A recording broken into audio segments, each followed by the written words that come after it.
വിദ്യാർത്ഥികൾക്ക് പുറമെ നാട്ടുകാർക്കും രക്ഷിതാക്കൾക്കും കൂടി വിപുലമായി ലൈബ്രറി ഒരുക്കി കോഴിക്കോട് കുറ്റ്യാടി ദേവർകോവിൽ സ്കൂൾ 10,000 പുസ്തകങ്ങളാണ് ആദ്യഘട്ടത്തിൽ വായനയ്ക്കായി എത്തിച്ചത്. പുസ്തകങ്ങളെല്ലാം വിദ്യാർത്ഥികൾ തന്നെ സമാഹരിച്ചതാണെന്നതും ലൈബ്രറിയുടെ പ്രത്യേകതയാണ്.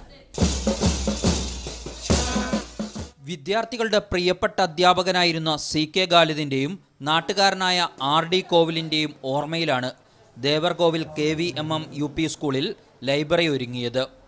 സ്കൂളിന് മാത്രമല്ല നാട്ടുകാർക്കാകെ ഉപയോഗിക്കാൻ കഴിയുന്ന രീതിയിലുള്ള വായനശാലയിലേക്ക് 10,000-ലധികം പുസ്തകങ്ങൾ എത്തിച്ചത് പുസ്തകപ്പന്തലൊരുക്കിയും പുസ്തകയാത്ര നടത്തിയുമൊക്കെയായിരുന്നു. PV അബ്ദുൾ വഹാബ് MP അനുവദിച്ച 5 ലക്ഷം രൂപ മുടക്കിയായിരുന്നു വായനശാലയുടെ കെട്ടിട നിർമ്മാണം.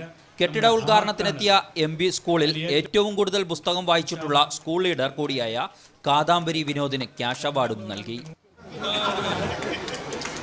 ലൈബ്രറിയുടെ പ്രത്യേകത കുട്ടികൾക്ക് മാത്രമല്ല രക്ഷിതാക്കൾക്കും നാട്ടുകാർക്കും ഏവർക്കും ഏതു സമയത്തും ഈ ലൈബ്രറി സജ്ജമായിരിക്കും.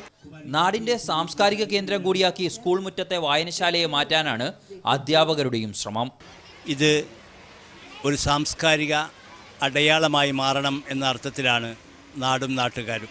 കഴിഞ്ഞ ദിവസം വിട പറഞ്ഞ ചിത്രകാരൻ മനോജ് മോണോലിസ അവസാനമായി വരച്ച ചിത്രങ്ങളാണ് വായനശാലയുടെ ചുമരുകളെ ആകർഷകമാക്കിയിരിക്കുന്നത്.